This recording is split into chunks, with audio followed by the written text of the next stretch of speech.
మొత్తం కలిపి ఇచ్చేయమన్నారు. అదేంటనియా, ఒక 2 రోజులు ఆగివ్వచ్చు కదా. ఇప్పుడు లోన్ వచ్చిందని అంత అర్జెంట్గా ఇచ్చేసారు. సరేలే, లక్కీకి ఇస్తాను. మీకు ఏ అవసరం ఉన్నా తీసుకోండి, సరేనా?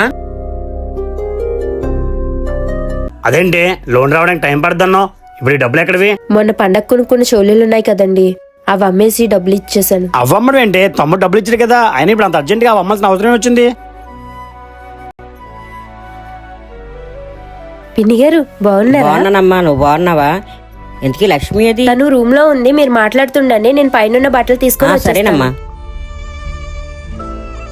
ఇంకేంటి, ఇక్కడ అంతా బాగానే ఉంది కదా?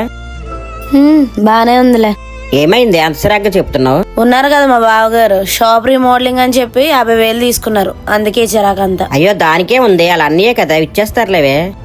ఏంటి ఇచ్చేది? ముందు వారమే 10,000 తీసుకున్నారు, ఇప్పుడు 50,000. అయినా తమ్ముడు సంపాదన మీద బతకడానికి సిగ్గులేదు అతనికి.